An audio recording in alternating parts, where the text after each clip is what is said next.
I'm Alex Green, and this is Stereo Embers, the podcast. Check this out.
Taken from the Drama album, that is the music of Yes, which features my guest today on the program, Geoff Downes.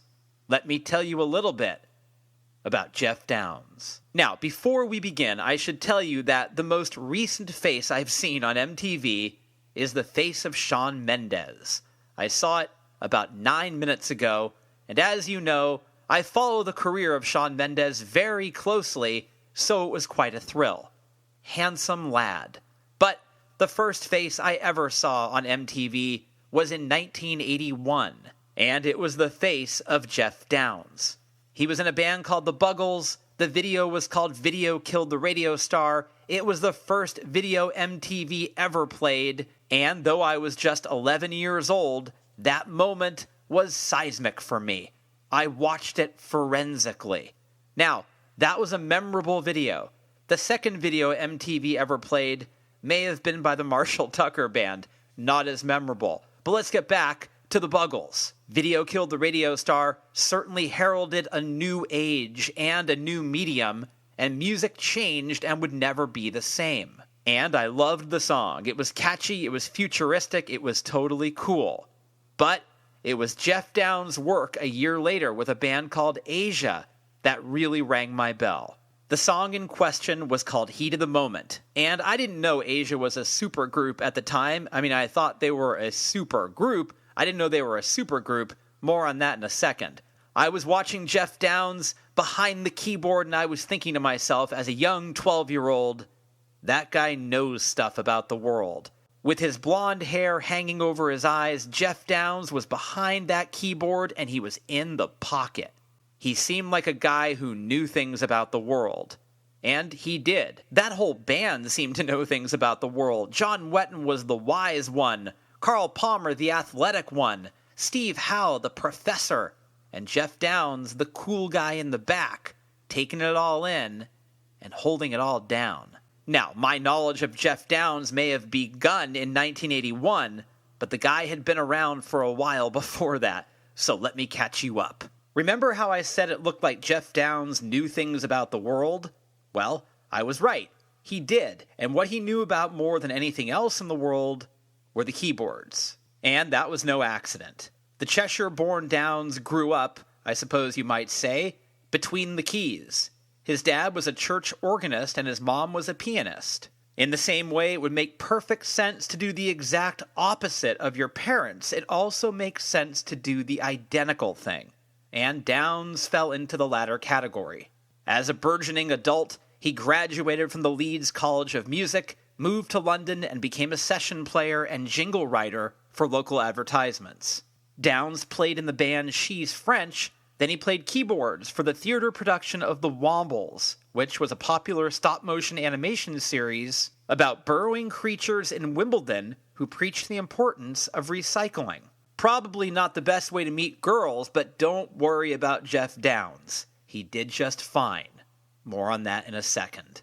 Okay, so you're probably thinking you might not meet girls playing in a Wombles theater band, but once that production was over, Downes met Trevor Horn, and in 1979 they formed the Buggles. The name of that band sounds a bit like the Wombles, I know, but trust me, they weren't.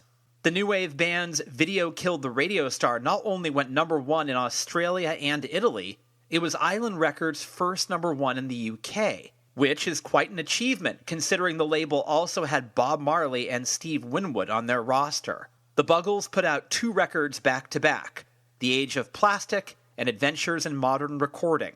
And not only was Video Killed the Radio Star the first video on MTV, it was played in constant rotation. That'll help you meet girls.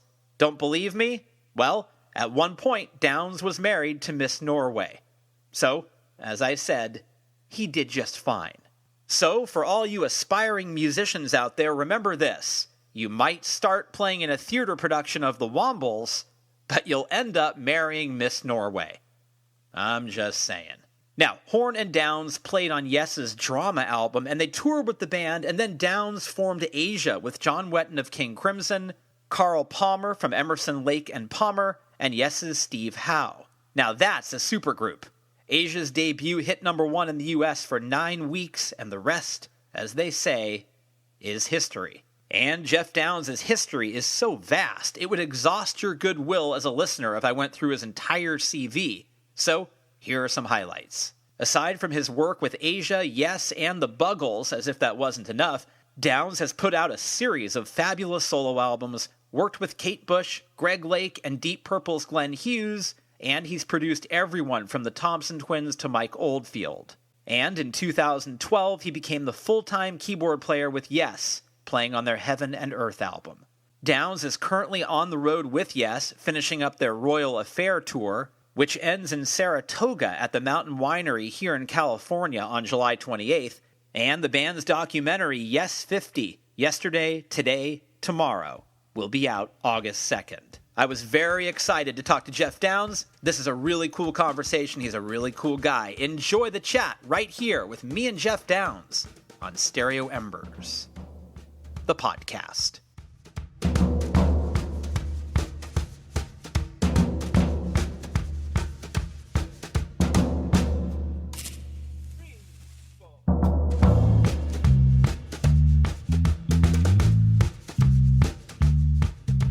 Look, Geoff, I grew up in the 80s, and, you know, the keyboard was a popular component of popular music at the time.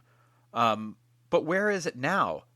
How would you define, you know, how it fits into popular music of today?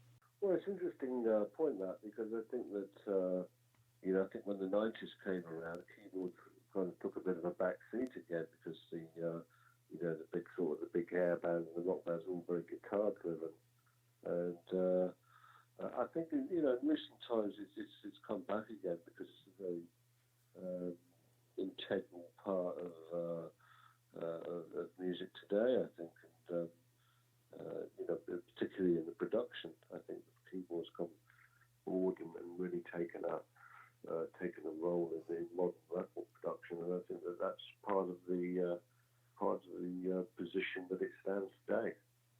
Is it one of those things where I know they were sort of mourning the decline of the guitar solo in the 90s as well? Is it one of those things where it's cyclical, like it'll always swing back around? Yeah, I think it's always going to be there. I think that a lot of dance music used very high profile, or still does, high profile use of synthesizers, particularly older analog synthesizers. So I think that probably the difference is that there were actually prominent performers in the 70s and 80s on keyboards, and I don't think that's so much the case these days. I mean, obviously you've got, Taylor Swift will sit down and play a piano and a couple of songs, but that's really it. The focus on the performance, I think. And as I say, I think that's why I'm saying that it swung more towards being a producer's tool rather than a performance tool. The way that it was used in the 80s was, suddenly it was a big part of pop music, which, was not a new thing. But the way it was being used was, I mean, people like Thomas Dolby, were you fascinated by what other people were doing with the instrument, even though you weren't doing maybe the exact same thing? Well, I think that, I'd been doing it before with the Bungles. I think that we were pretty ahead of the game in terms of the techno pop movement, because Bubbles was very, very keyboard driven. Virtually all the whole orchestration, I was using keyboard to create that, and I think so. The other bands that came through afterwards, like Pet Shop Boys, Duran Duran, Thomas Dolby, people like that, Howard Jones, they sort of not borrowed from us, but I think they were part of the latter part of that movement. Yeah, and whether it was Nick Rhodes or Thomas Dolby, I mean, the 80s had some pretty good players. They were all good players, I think. They were very good at getting the sounds and creating these sort of lead melodies on the keyboard instrument themselves. So it's a sort of fascinating history of how the instrument developed. I think when the more and more synthesizers were developed around that time, because I think when you look at the you look at the 70s and a lot of the instruments using by the progressive rock bands were things like mellotrons and Hammond organs and MIDI modes and acoustic pianos, Fender Rhodes, that kind of thing. They were very much the state-of-the-art keyboard instruments at the time. But I think as the 80s turned, there was a huge technological development in keyboards and of course sampling and that kind of thing was starting to come through as well. Did you, when you first really got into the instrument, did you feel a kind of limitlessness with what you can do, and do you also still feel that way? Yeah, I mean, I always saw myself more of an orchestrator than the keyboard player in some respects, because I was always trying to get more out of every instrument, getting deeper and deeper into the sound side of it, the soundscaping and the creation of new things. And I think that for me it was a very exciting time to be around then, and I was always challenging what we could get out of these instruments, even before the 80s, around about the late 70s. I was experimenting with the old string machines and trying to make orchestral sounds and multi-layer and stuff. And that's always an area that really has fascinated me, and I think that it's sort of like being a one-man orchestra, really. My theory about you, which is nothing more than a hunch based on your body of work, is that you are an incredibly disciplined practitioner of your work. Is that true? Have you always felt that you were a very disciplined guy? Yeah, I've got a method, and I like to. I always think I knew when I got it right and when I hadn't, and I think that was always the big challenge for me personally, was to push myself until I was satisfied with what I created. And I think that I was helped with the people that I was working with, someone like Trevor Hall. He's also an extremely disciplined guy, but more to do with the actual record production side. So we put the two elements together. We had a very we had a very powerful union there. I think it proved over time that Trevor, when we eventually went our different ways, it was Trevor took the record production route and I took the keyboard playing route. So it was I mean, I think when you put that stuff together and you get the right chemistry, it's got a big chance of being successful. Yeah, I imagine also that it's probably easier to play with people who are as disciplined, if not more disciplined than you. Yeah, and I think joining Yes was a real big eye opener because they were all extremely disciplined in their own fields. Certainly, Steve is very meticulous in his solo guitar playing, and and Chris Squire and Alan White with the sort of dream rhythm section where they um, there was um, almost a machine, the way that they played together, and so that again was, I was fortunate that getting involved with them, I saw, I had even a bigger vision of the keyboard being in a performance role as well. So, I think I've been fortunate that, I have been surrounded by people largely who have the same vision for perfection. Were you ever were you ever finding yourself intimidated to play alongside certain musicians, or did you always feel I can hold my own here? Well, I think when I first joined Yes, it was pretty intimidating because they were one of the biggest bands in the world, or certainly had been in the '70s, and it was a big challenge. But I think that I wasn't shy of the challenge, and I rose up to it. And I think that I'm still working on that today. Yeah, and that's an interesting idea. I talked to Steve Hackett a couple months ago, and that guy is, every day he's focusing on composition and he's working on stuff. And I talked to Tony Kaye, and Tony Kaye is not. He just told me he'll rehearse and that's it. So and I understand, Geoff. I understand both perspectives. I get it. Where are you in terms of the way you work on your craft? Are you still as ardently devoted to it? I mean, are you practicing? Are you always sort of searching around for new ideas? I don't really practice that much. I find that I've probably got enough technique to get by, if you like. So it's more searching for new things, and I think that that's really experimentation with sound still. I still like to dig for those, unworldly sounds that haven't been around before. And so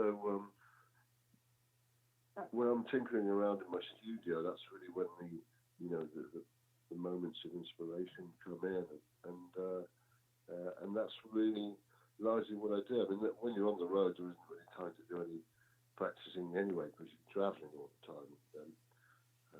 But I suppose you could say that keeps you focused and keeps your technique up to a level, because if you're playing every night, then you are effectively practicing. So, but when I'm off the road or whatever, I'll really focus my energies on creation and trying to do stuff new, and trying to stay at the cutting edge of technology. How do you know if an idea is worth following? I mean, how sometimes ideas can lead you into dark corners you can't get out of. Have you gotten better at not chasing things that won't be fruitful? I think a lot of it helps when you're actually writing with somebody else, or you're working with somebody else, and you won't get a good vibe from the other person who you trust to know whether ideas got any legs or not. But I think ultimately, you do have. I certainly have my own refinement process and think, that's not going to go anywhere. I think that. Yeah, you think that's not going to go anywhere, and but what I do is that's my particular refinement process, and then when I have a core of ideas that I think are strong, then I'll put those for whatever project I'm going to be working on, or whatever band I'm in, that I think these are appropriate ideas for that particular project or band. So editorially, is it, I don't want to say dangerous because that probably sounds too serious, but is it sort of risky to work by yourself? You create your own echo chamber? It can be. I think it can send you up a different road, and I think that certainly in my case, when I've done solo work, it's hard to be that um, honest, because you might like something that um, somebody else wouldn't if you were working on it with another person. So it's a bit of a um, it's a bit of an awkward route. Like I admire people like Mike Oldfield, um, or someone like that, who effectively is just a creating entity on his own, and I think that for that he does very well. And by the way, how are you in terms of if you've worked on something by yourself and you think, oh, this is cool, and then you bring it, say, to somebody like in the past, Trevor or John Wetton, and they would go, I don't know about this thing. Would that give you an illuminating insight that you hadn't had before? Were you pretty good at receiving those kinds of notes? Oh yeah. I think that once you've got the nod of that it wasn't really going to be for them, then you kind of discard the idea. I think you're not got to be you haven't got to be too precious about your work. That's the thing, is that once an idea is not really going to fly, then you just got to let it go and not really return to it. I think that that would be a mistake in my mind. What is the way that you position yourself to try new things? What's on your mind lately? Well, there's been such a huge development in computer synthesis. Certainly with a lot of plugins, a lot of emulations of old synths and that kind of thing. So it's a very, very vast area to go through, and so it's a little bit of a minefield. I try and view it whereby it's you just got to grab from it what you personally think is going to help you, and so yes, it's a difficult, it can be a difficult road, but part of it is quite therapeutic. I do a lot of updating of programs and computers and things like that, and I kind of enjoy that technical side of it as well as the artistic side. Have you embraced? I mean, all of it. I mean, I can't say all of. There's too much of it. But are you pretty open to pretty much all of the new advancements? Are you always curious to check them out? Yeah, I am. I'm a bit of a geek on the side. Certainly I like to be abreast of the latest stuff, and I always go to the NAMM show every year, which is the big music fair, and see what's about. It seems that there was a huge explosion probably about 10 years ago where, a lot of companies started making these, what they call the synthesizer plugins for computers, and there was a huge burst of energy around that time. And since then, it's been more of the same, but refining the process, creating more bigger libraries and more soundscapes, that sort of thing. So it's an interesting way that it's sort of it teases forward now rather than explodes. And with all the technology, I mean, I would imagine there's, again, to use the word limitless, I would imagine the live possibilities are insanely vast. But how does the music retain an organic feel, amidst all that technology now? Because there's more now than ever. Yeah, well, it is very useful for live because the recreation of the sounds is instant, and so you can store those patches.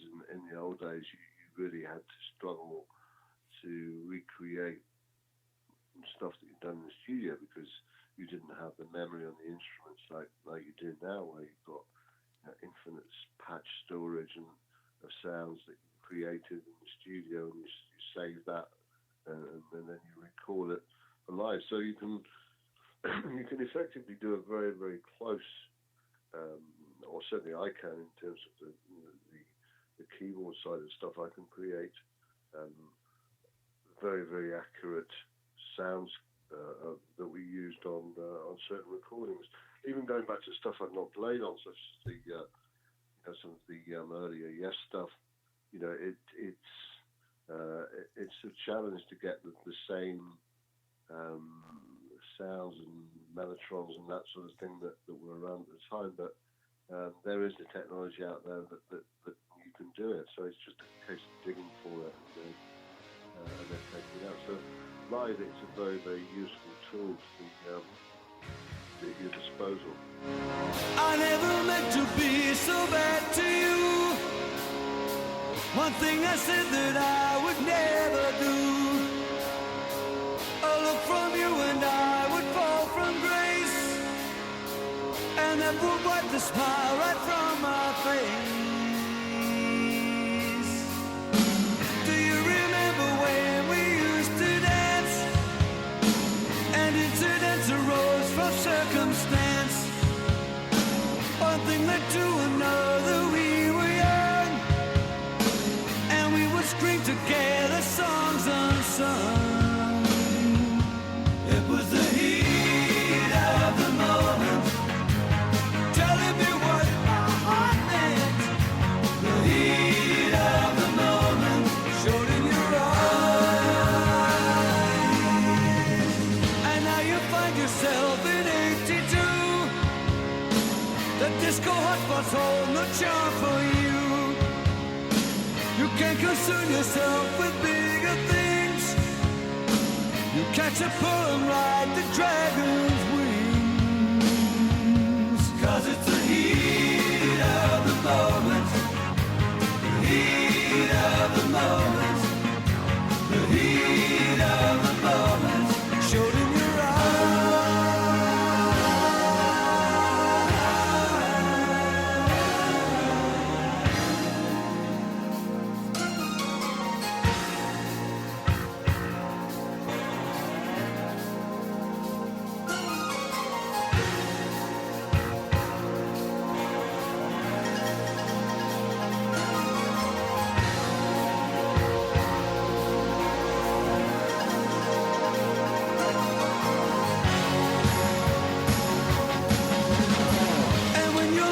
Gone and you're alone. How many nights you sit beside the phone? What were the things you wanted for yourself? Teenage ambitions you remember well. It was the heat of the moment, telling you what your heart meant. The heat of the moment showed in your eyes.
When I in 1981, when I was 11, you were the first face I saw on MTV, and then later with Asia. And I remember looking at you and thinking, even as a young guy, I was thinking that guy looks comfortable behind the boards. Like you're a guy who always seemed like you knew where you wanted to be. At what point did you self-identify with, being a keyboardist, being behind the boards like that instead of another instrument? When did that happen for you? Did it happen early on? Yeah, it happened early on, probably when I was about 12 or 13. And, I started to see keyboards were starting to become more apparent in modern music, certain pop and rock. The keyboard was starting to feature quite a bit, even going back to stuff like the Animals and, the solo in the middle of that House of the Rising Sun was Farfisa organ or something like that. So, the keyboard player, instead of being just a guy that was sat at the back in a jazz band or big band or something like that, all of a sudden was starting to become part of the furniture of pop music and the fabric of pop music. And I think that that was really starting to develop around that time. And I was really interested in that, and because I'd been, both my parents were musical. My dad was a church organist, so I've been brought up on playing the piano and the organ. This was a moment that I thought, well, this is probably, if I can do this for the rest of my life, I'd be very happy. Yeah. And so I got myself a little organ, or my mum bought it for me, a little organ, and I started to play in little bands that were around doing soul music and covers, and then the underground music explosion started, or they called it underground at the time, and bands like Procol Harum and Caravan and people like that were coming up, and the Vision and the Nice, people like that, Keith Emerson, these bands were coming through towards the end of the 60s, and King Crimson, and this was a very, very keyboard-dominated sound, and so I graduated into that way of thinking that this was really what I wanted to do, was be the keyboard player in the band, but not just be a guy that sat down at the back. Was to be more of a prominent role, and I think that seeing those players come through, that's what really sparked me on to do what I do today. I knew that I was never going to be a concert pianist, so this was another way of approaching keyboard playing, and I was fortunate when I was about 19. I got into a music college, which was not just a music college that dealt in classical music, but also was the first college in the UK that actually did modern music as a main focus. So instead of listening to Mozart and Rachmaninoff and people like that, I was listening to Chick Corea and studying people like Chick Corea and Herbie Hancock and that side of it. So it was very, very interesting for me to be able to be at a music college, but not be focused exclusively on classical music, but look at this whole area of modern music that I was so interested in. I think of you as a modern classical musician, but I'm curious to know why you felt you weren't going to be a concert pianist. I think that you have to show a very, very extraordinary technique at a young age, and I didn't really have that. So, I knew there were much better people who were probably streets ahead of me in terms of, not just in the future, but at that age. So, but also I think it was down to my musical taste. I liked an area of classical music, but at the same time, I was pretty fascinated with all this stuff that was going on, in the modern music scene. What was your take on guys like Steve Winwood? Steve Winwood was a great player. I think obviously known more for his vocals than his keyboard playing, but certainly, he was up there as a keyboard player. There's no doubt about it. And, but as I say, I think the fact that he was such a strong singer, his focus was going to be a lot more on that rather than his keyboard playing. Yeah, I heard. I always thought of him as a singer first, but I heard Billy Joel saying that Steve Winwood is the one guy who would intimidate him, based on his prowess on the keyboard. And I went back and sort of reevaluated his work. He is pretty dazzling. Oh yeah. Oh, absolutely, yeah. I don't know if he played the organ part in Spencer Davis, Keep On Running. He may well have done. But he was very young then. I mean, he was only like 15 or 16 when he was in Spencer Davis group. So yeah.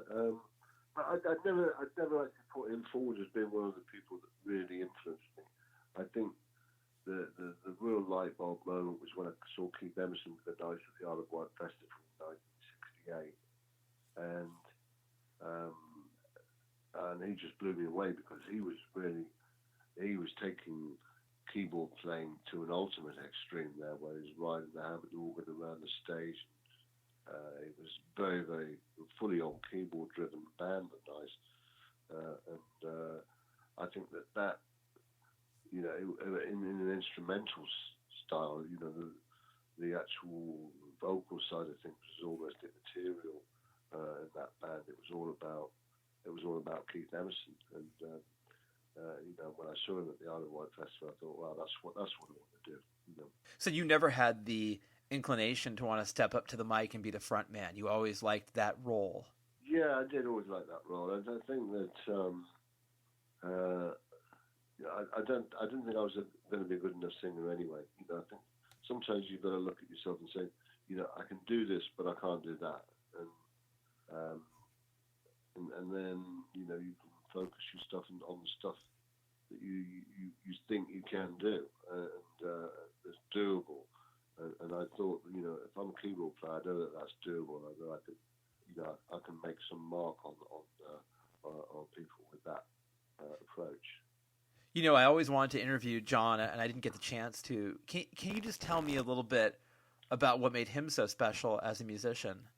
Well, John was an incredible had an incredible musical mind, and he had a very similar background to the one that I had, which was singing in choirs and being brought up on English church music, and we were both from the north and Midlands of England.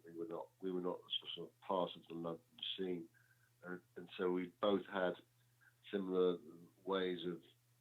I mean, he was around before I was, obviously, but on the scene. But we had similar visions, I think. And then when we were fortunate enough to meet up with and start Asia together, I think we really clicked as writers because we had that underlying understanding of how we put stuff together, and he was just a great vision of music. I think that he was a huge influence on me.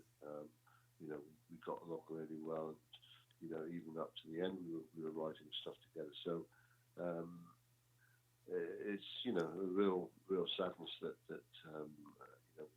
he's not there anymore. We're not going to write together again. But I've only got great memories of the stuff we wrote, and I think that we influenced a lot of people along the way with our songs. I thought John was a terrific singer.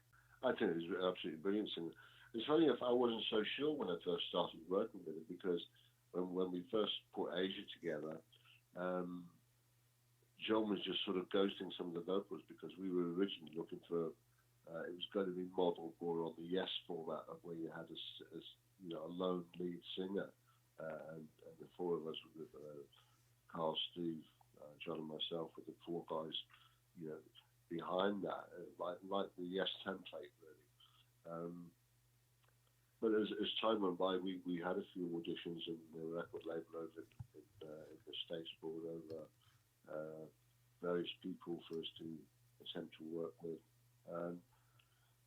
It just became more and more apparent that John was the sound of the band, because he, every time we'd been rehearsing together, he was taking the lead part, even if the lyrics weren't fully established or whatever.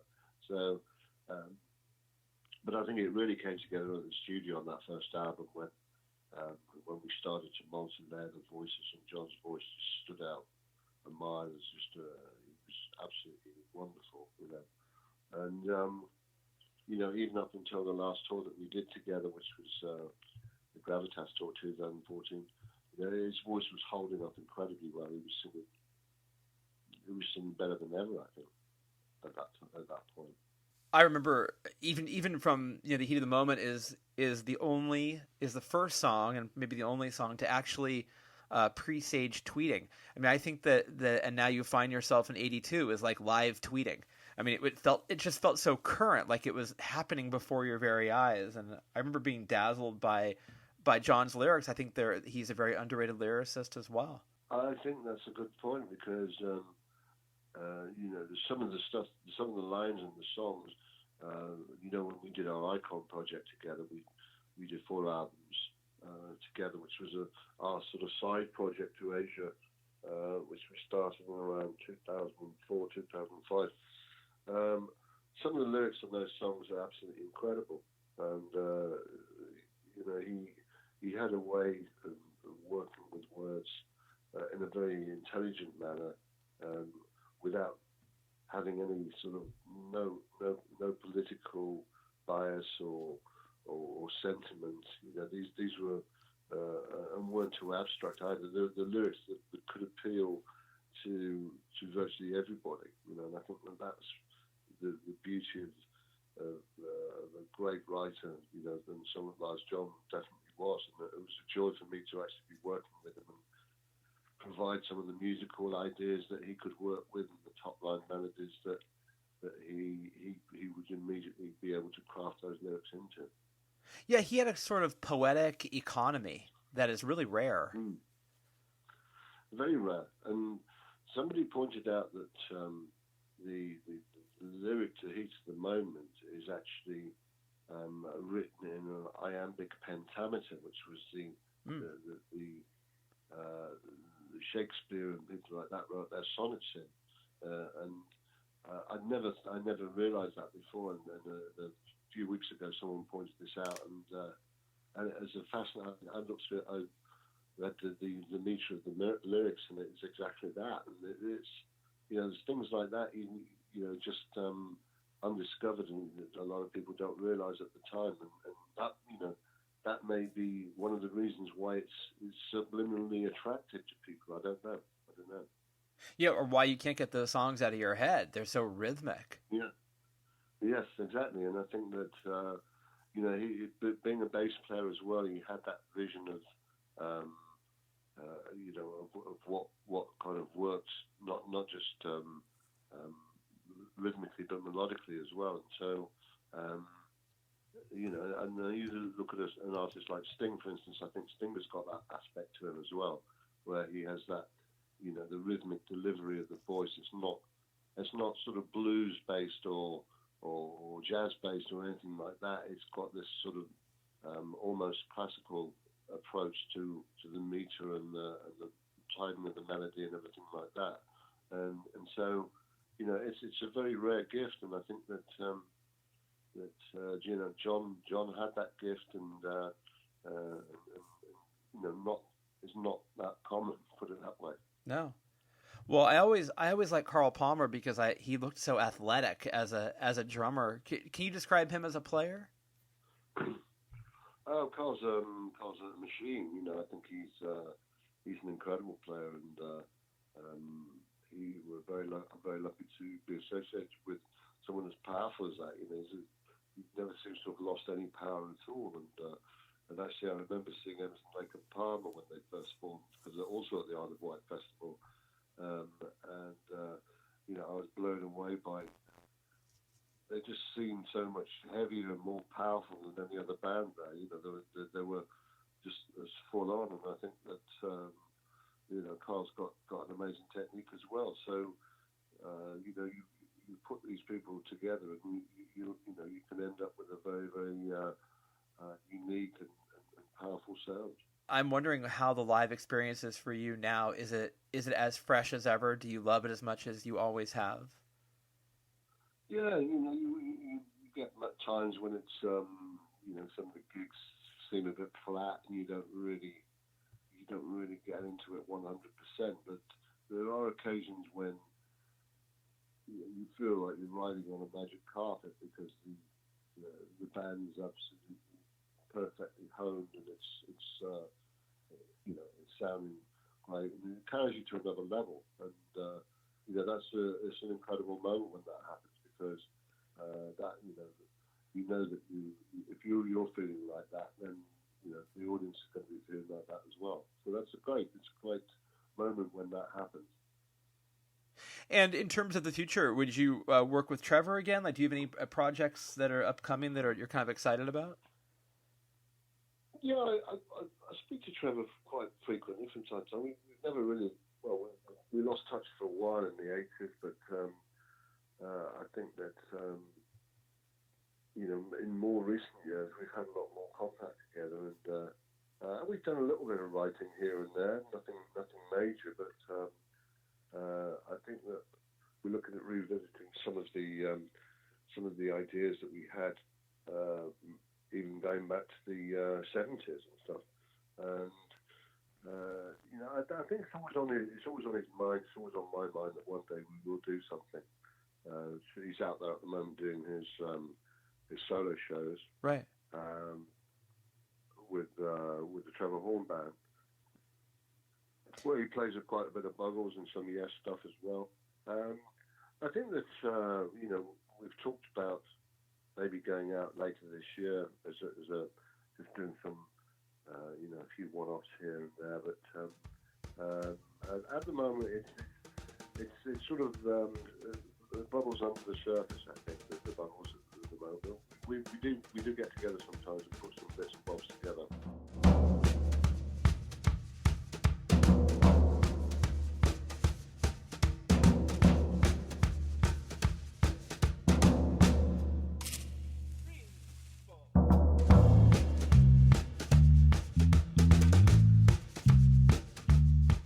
A sweet and thoughtful guy, that Geoff Downes. I enjoyed that conversation. And look, I know that Geoff Downes is one of the greatest musicians of all time. And I know he's up on all the latest technology, but it did sound to me like he was using a phone from 1981. But you know what? We're going to look past it because his contribution to music is so massive. Who cares about what phone Geoff Downes is using? I mean, do we really care? We could hear him, right? Listen, if you want to hear him live, go see Yes while you can. The tour is about to wind up on the 28th. The month in question is July. That date is in Saratoga. I'm sure there will be others. If you want information, go to yesworld.com. That is their website. Also, go to geoffdownes.com. That's Geoff with a G, my friends. Everything you want to know about Geoff Downes is on that site. Everything you want to know about me, and probably way more, is on my site, alexgreenonline.com. Pay that a visit. Also, find me online via the very popular Twitter site, at Embers Editor, or find me on Instagram, Embers Podcast. What else? Oh, yeah, you can email me, editor@stereoembersmagazine.com. And please subscribe to Stereo Embers, the podcast, wherever you get podcasts. You'll find us Stitcher, Google Play, Spotify, iTunes, and now we are on iHeartRadio. So wherever your preference is to listen to these things, please subscribe and give us a rating, leave a nice comment. We thank you in advance. And of course, thank you as always for your continued support of the show. Let's close things off with a song from the Yes album Heaven and Earth featuring Geoff Downes. This is In a World of Our Own. Enjoy it, and I'll see you next time right here on Stereo Embers, the podcast, only on Bombshell Radio.